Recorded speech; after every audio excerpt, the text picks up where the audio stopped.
everyone, I am Arpita. Welcome to Room 2 Geography. तो आज से हम मेनली स्टार्ट कर रहे हैं वेदरिंग। तो पिछले वीडियो में हमने डेरिवेशन एंड वेदरिंग, इरोशन, इन सब के रिलेशन एंड डिफरेंस के बारे में डिस्कस किया है। आज से हम प्रॉपरली वेदरिंग स्टार्ट कर रहे हैं। तो कंट्रोलिंग फैक्टर ऑफ वेदरिंग, इसके बारे में हम पहले डिस्कस करेंगे। कौन कौन से ऐसी चीज है जिसके द्वारा ये वेदरिंग जो है कंट्रोल होता है। तो वेदरिंग क्या है वो हमने डिस्कस कर दिया है पिछले वीडियो में। मेनली एक इंसिटू प्रोसेस है, एक ही जगह पे होता है। रॉक्स का डिसइंटीग्रेशन होता है, मतलब रॉक्स टूट जाता है, ब्रोक होता है, जो होता है सब कुछ इरोशन होता है। केमिकल वेदरिंग है, मैकेनिकल वेदरिंग है। मैकेनिकल वेदरिंग में रॉक्स वगैरह टूटते हैं। केमिकल वेदरिंग में सॉल्यूशन होता है एंड चेंजेस होता है, जो रॉक्स का जो टेक्सचर है एंड ऑल, उसके अंदर का जो चीजें हैं वो सब चेंज होता है, फॉर्म अलग होता है। ये है मेनली वेदरिंग, जो एक ही जगह पे होता है एंड बहुत सारे चीजों के द्वारा ये कंट्रोल होता है। जैसे ग्राउंड का स्लोप कैसा होगा, क्लाइमेट कैसा होगा उस जगह का, रॉक कैसा होगा। रॉक बहुत सारे टाइप का होता है, मिनरल उसके अंदर, ये सब किस किस टाइप का है उसके ऊपर डिपेंड करके वेदरिंग अलग अलग टाइप का होता है। वेजिटेशन कवर एंड ऑल, ये सब कैसा है उसके, ये सब जो चीज है सबके द्वारा ये वेदरिंग कंट्रोल होता है। तो आज हम डिस्कस करेंगे composition and structure of rock. जो रॉक है उसका स्ट्रक्चर एंड कंपोजिशन कैसा है उसके ऊपर डिपेंड करके कैसे ये वेदरिंग होता है एंड कंट्रोल होता है। And nature of ground slope, ground slope का नेचर कैसा है उसके ऊपर डिपेंड करके कैसे ये वेदरिंग होता है एंड कैसे प्लेस टू प्लेस ये डिफर करता है। तो ये दो जो चीज है ये कैसे वेदरिंग को कंट्रोल करते हैं वो आज हम डिस्कस करेंगे। Nature and magnitude of weathering differ from place to place and region to region. Obviously जो वेदरिंग है उसका नेचर किस टाइप का होगा एंड मैग्नीट्यूड कितना होगा वो सब डिफरेंट है प्लेस टू प्लेस। एक जगह से दूसरे जगह के अंदर ये अलग अलग होता है। रीजन टू रीजन ये भी डिफर करता है, ठीक है। Weathering of rocks is control by the, कौन कौन सी चीज के द्वारा ये वेदरिंग कंट्रोल होता है। Agent of weathering, lithological and structural characteristics of rock, height and slope factor, climatic condition, topography and relief, flora and microfauna, ये सब जो चीजें हैं मतलब वेदरिंग का जो सब एजेंट है। क्लाइमेटिक कंडीशन इस जगह का कैसा है, स्लोप जो है ग्राउंड स्लोप उसका हाइट कैसा है, कितना स्लोप है उसके ऊपर डिपेंड करता है। रॉक्स का कैरेक्टरिस्टिक्स कैसा है, कौन कौन सी चीज के द्वारा वो रॉक बना है, हार्ड रॉक है या सॉफ्ट रॉक है, उसके ऊपर डिपेंड करके ये वेदरिंग कंट्रोल होता है। टोपोग्राफी एंड रिलीफ उस जगह का कैसा है, एंड फोना एंड फ्लोरा मतलब वेजिटेशन का कवरेज कैसा है, इन सब के ऊपर डिपेंड करता है ये वेदरिंग। तो आज हम डिस्कस करेंगे मेनली रॉक्स का composition and structure and nature of ground slope. Slope कैसा है उसके ऊपर डिपेंड करके कैसे वेदरिंग होता है एंड रॉक कैसा है उसका स्ट्रक्चर कैसा है उसके ऊपर डिपेंड करके कैसे वेदरिंग होता है। तो एट फर्स्ट है structure of rock. Weathering involve disintegration and decomposition of rock and mineral composition, joint pattern, layering system, faulting, folding, etc. Rocks के अंदर mineral का composition कैसा है, जॉइंट का पैटर्न कैसा है, रॉक्स जो है एक दूसरे के साथ ऐसे करके जॉइंट होके रहता है, तो जॉइंट का जो है पैटर्न कैसा है। लेयर, रॉक में लेयर होता है, hard rock, soft rock and बहुत सारे टाइप का जो रॉक है एक के बाद एक लेयर में रहता है, तो लेयरिंग सिस्टम कैसा है। एंड फॉल्टिंग, फॉल्ट कितना है उसके अंदर, फोल्ड कैसा है, फोल्डेड है या फॉल्टेड है, ये सब चीज के ऊपर डिपेंड करता है ये वेदरिंग। अगर जॉइंट पैटर्न जैसा होगा उस जॉइंट के अकॉर्डिंग ही वेदरिंग होगा, मतलब रॉक ब्रोक करेगा। मिनरल का कंपोजिशन कैसा होगा, अगर ऐसा मिनरल है वो इजीली टूट सकता है एंड इजीली सॉल्यूशन हो सकता है उसका, वाटर के साथ अगर आता है, पानी के साथ अगर आता है, सन टेम्परेचर एंड जो वेदर है उसके ऊपर डिपेंड करके वो मिनरल जो है वो अगर इजीली सॉल्यूएबल होता है या ब्रोक करता है कि नहीं, कैसा तो मिनरल कंपोजिशन है वो भी डिपेंड करता है। And layering system, hard rock है या सॉफ्ट रॉक है एंड लेयर में कैसे वो रहता है वो सब चीज के ऊपर डिपेंड करता है ये वेदरिंग। जैसे carbonate rocks, mainly calcium carbonate and magnesium carbonate having more सॉल्युएबल mineral. तो कार्बोनेट रॉक्स जो होता है उसके अंदर जो मिनरल होता है वो मोर सॉल्युएबल है, मतलब इजीली सॉल्यूट मतलब घुल जाता है, easily affected by chemical weathering. तो ये सब रॉक्स में केमिकल वेदरिंग इजीली हो जाता है, बहुत जल्दी भी होता है। तो कार्बोनेट रॉक्स। नेक्स्ट क्या है, well jointed rock are more suitable for mechanical disintegration.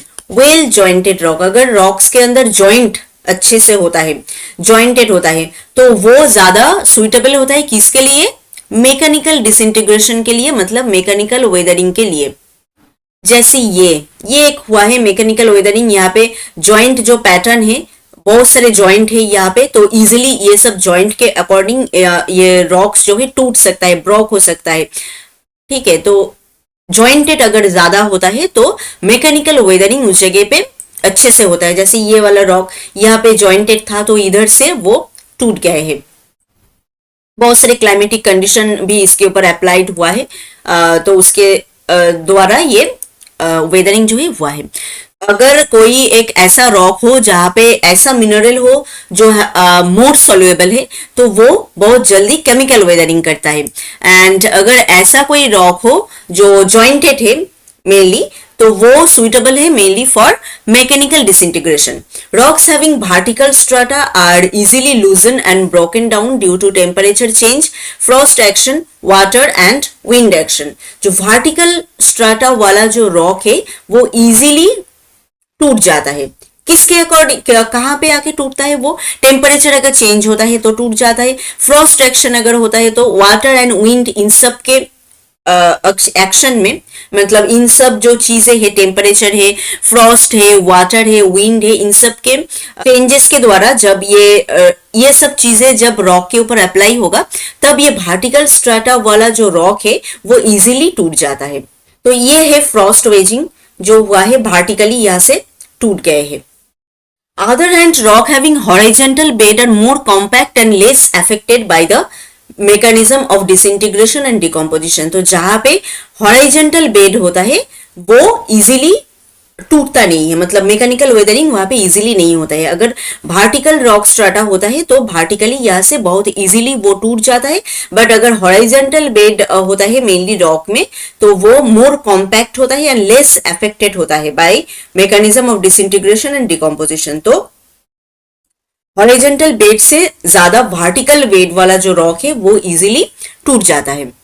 Easily eroded rocks show more extensive weathering and erosion effect than resistant rocks। तो easily erode हो जाता है ऐसा जो रॉक है वो बहुत जल्दी वेदरिंग उस रॉक में होता है, इरोशन भी बहुत जल्दी होता है। एंड जो रॉक्स रेजिस्टेंट है, मतलब इजीली जो रॉक्स जो है इरोड नहीं होता है, तो वहां पे वेदरिंग कम होता है। तो इजीली इरोड होता है, जैसे सॉफ्ट रॉक इजीली इरोड हो जाता है, तो वहां पे एक्सटेंसिव वेदरिंग हम मेनली देखते हैं। Some rocks like limestone are more suitable for chemical weathering, while harder rock like granite are more resistant and broke down through physical process. तो रॉक का कैरेक्टरिस्टिक जैसा जैसा है उसके ऊपर डिपेंड करके ये मतलब ठीक होगा कि वहां पे मैकेनिकल वेदरिंग होगा या केमिकल वेदरिंग होगा।